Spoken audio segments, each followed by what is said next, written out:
Hi everyone, it's Cindy and I have a little craft with me. I saw Gayle Agostinelli make a book like this last week, I think, or maybe, well, I watched the video last week. I'm not sure when she recorded it, I'll tell you the truth.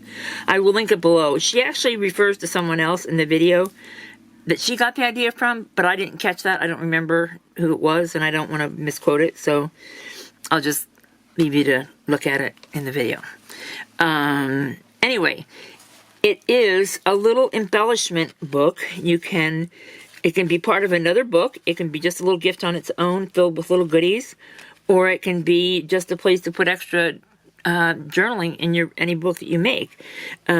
So this one is made, well, it can be any size. The one thing you have to have is a 12-inch long piece of paper. That's a guaranteed. You have to have from side to side, it has to be 12 inches long. This way, from top to bottom, it can be any height you want. This one happens to be just about 5.5, I think. Yeah. And then this other one that I made is 6. And I'll show you that in a minute. But I wanted to show you, first of all, what I did with this one. I just put, this was sort of a leather look kind of paper from the Dear Jane stack. In fact, all these papers used in this one are from the Dear Jane stack, just because I had them on my desk left over from the Pride and Prejudice book. So anyway, and I just put a piece of leftover paper on here to decorate, make it a little bit more decorative. But what you do is you make a spine. If you've ever made mini albums and you make the folded spine with 1/2-inch gussets, that's what you're doing.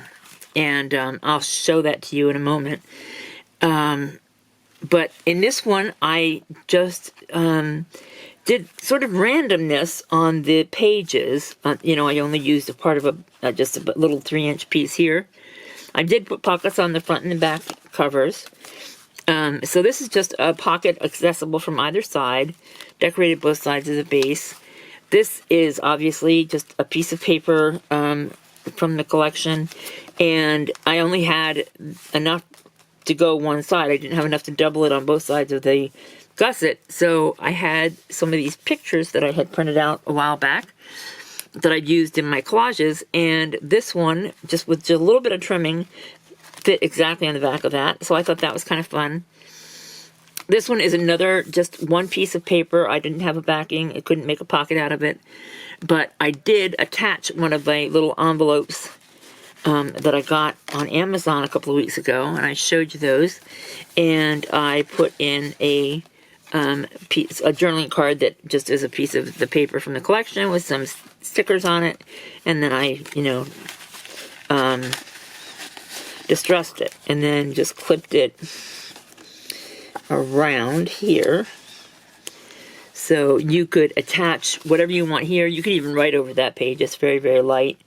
So that's easily journaled upon. And then, of course, the back is. This one I made into a full-size pocket, and I have a couple of tags in here. Maybe just one. Just a long one, just because that's what paper there was. The only paper I have left in any amount of that pile that I was playing with was this, and I was tired of using that. I wasn't going to make any more. There's a couple of tags out of it, and there's this pocket out of it, and that was enough. And I didn't want to dig for the paper pack. I just wanted to use what was on my desk. So, yeah, that's where we are. This morning when I came in, though, I did get a new piece of paper out to make 2 more books. This one is going in my idea book. I thought that was a really great idea that I have seen other people do. And so I've just started to keep a sample of everything that I make to put in journals. So this is the next one I made. This was a 6-inch tall piece of paper. And I just put the gussets in. And then for this, I used tea-dyed paper. And I just cut it in 5.5 inch. I just cut it in half. It was 8.5 by 11 paper, obviously. And then I just glued it on either side of the gusset. Glued it on the bottom and up the, up the 2 sides, and cut a thumb hole, and there you have it. So Same thing, all four pages, and that's what you get is 4 pages. And so for this one, I just have the 4 pockets. But if you're going to make it as an ephemera holder for, you know, for gifting, either with a new book or on its own, pockets are great. I also thought it would be fun to come back and put a half pocket on as well. And I, you know, when I get to decorating this one, that's what I'll do. So there's this one. And then the other half of this paper, of that sheet of paper from the paper set, is this. And I'm going to make another one, and I will show you how to do it. How to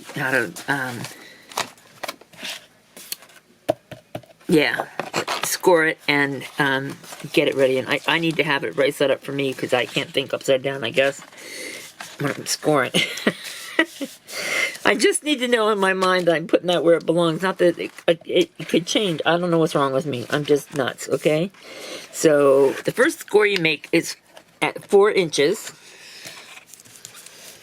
And that's to delineate your cover. So your little booklet, in this case, is going to be 4 by 6.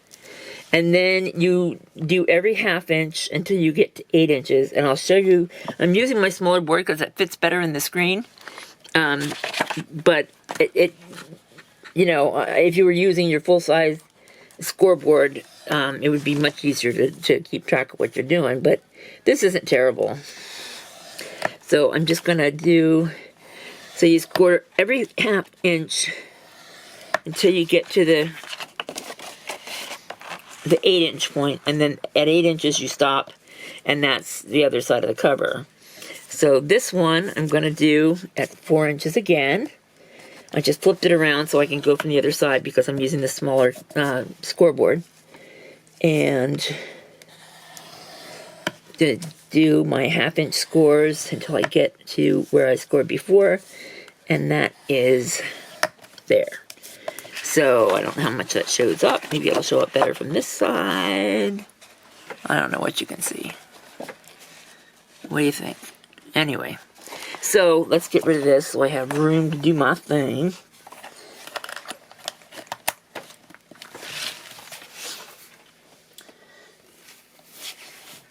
Okay. And using my Teflon bone folder.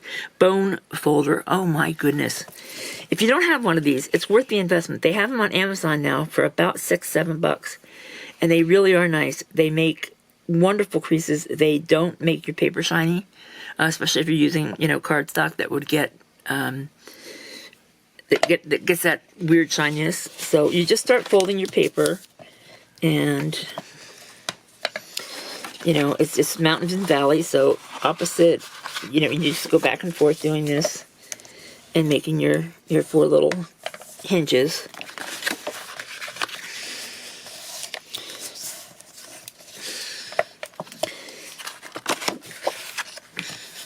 So,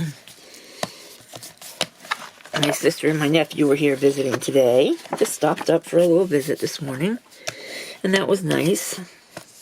Ronnie wanted to come, and he wanted to come to Thifter's house. That's what he calls me, his Thifter. I'm not his Thifter, but he hears us calling one another sister, and so that's what he calls me. Come in the house. How are you, Thifter? So they came up for a visit, and he wanted to mooch a soda, but Hazel made him bring his own because he's such a little mooch these days. And he was determined to get another one to go home with, but it wasn't going to happen. Hazel was right on him. He's a turkey.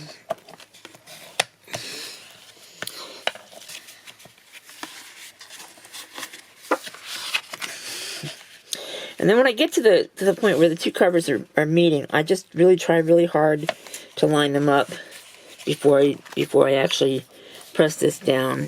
And then give it a really good crease. And it's pretty much where it ought to be. Yeah. And I'm going to round the corners. Just because I like that.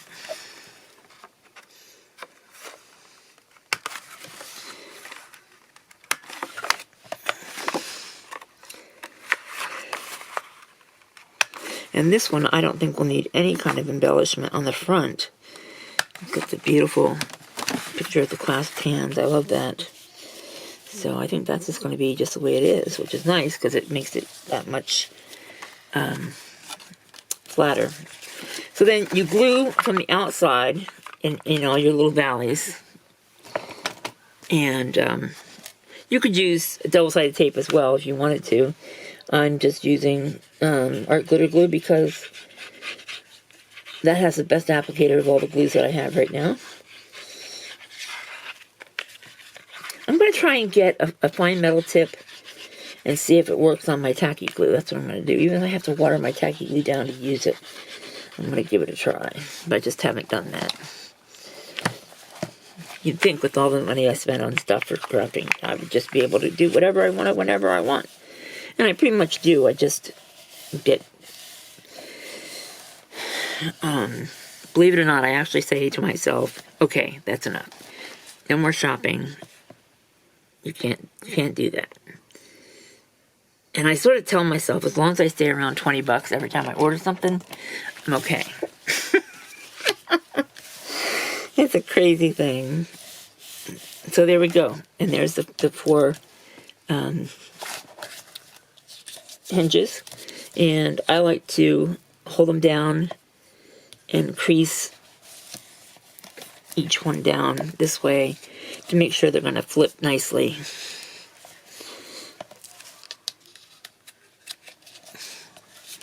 And then you can just add your papers however you want to add them. I think I'm going to add, I have 4 sheets of half sheets from, the offcuts of that. I think I'm just going to add pages, but I'm not going to glue them shut or cut a pocket anyway. Oh, I know what I wanted to do. Before I add my pages, I want to cut the top and bottom of the hinges at an angle so that, I'll show you that in this other book. Because the paper is just a little bit shorter than the book, I wanted them to come together, so I just cut it off at an angle and make it a little neat and tidier. So that's what I'm going to do now.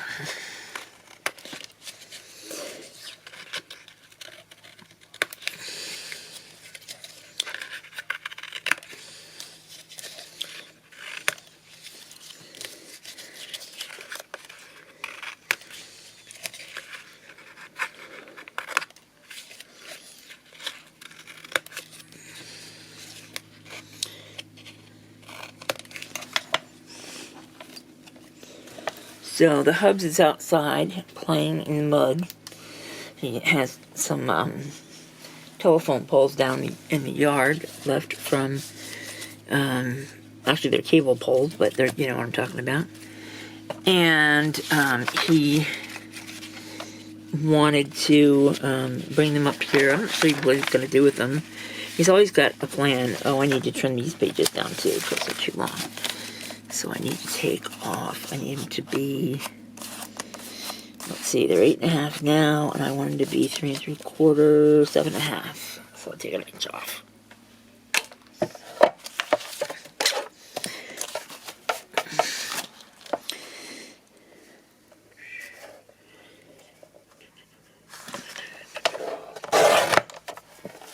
Because the book itself is 4 inches wide. And I want my pages to be slightly narrower. So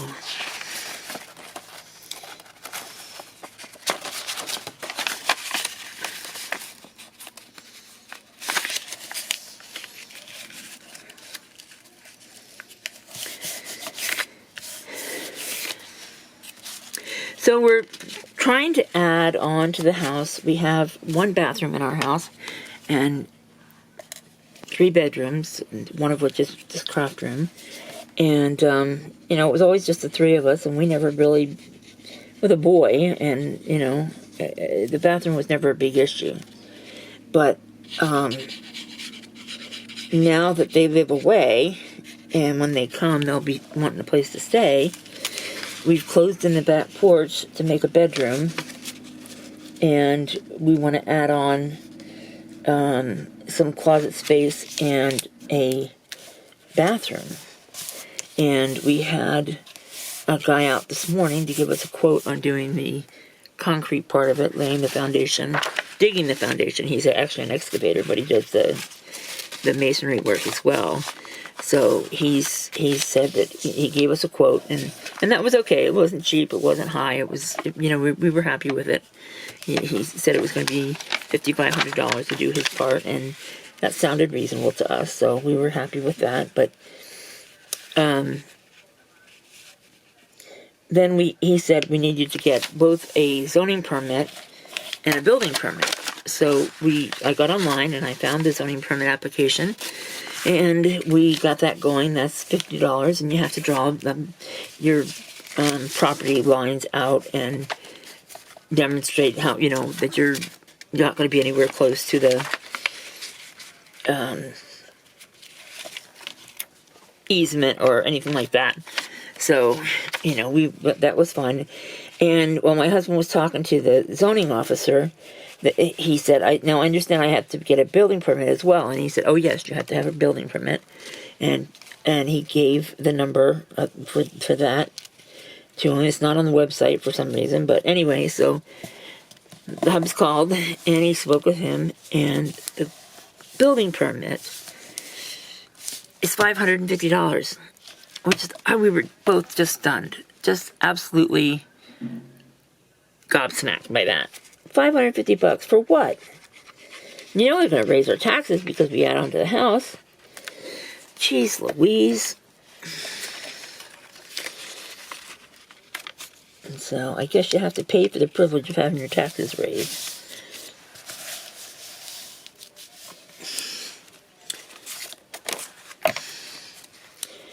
So that was annoying, distressing, not very fun to hear.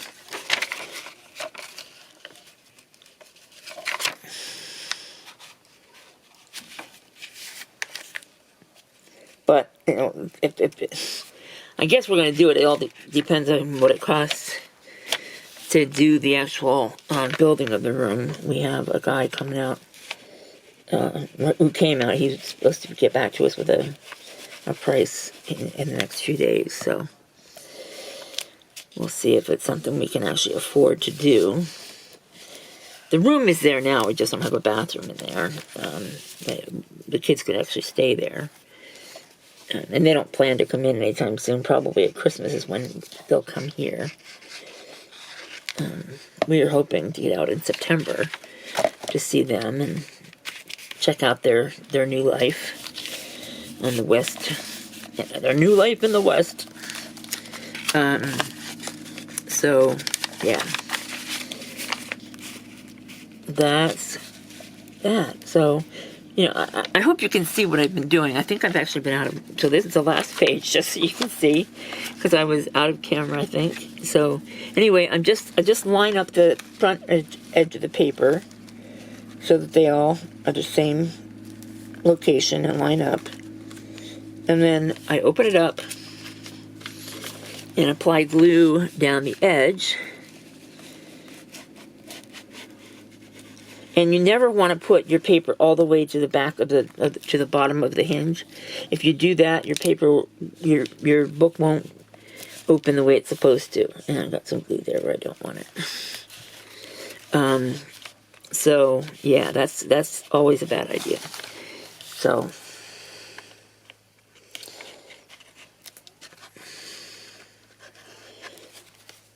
and then, you know, I just put glue on the other side of the hinge and plop that over. And if I were gonna, like I did with the other one, you can either do it now and just slide the tip of your glue in there and glue that bottom shut, and then you could cut put your thumb holes in.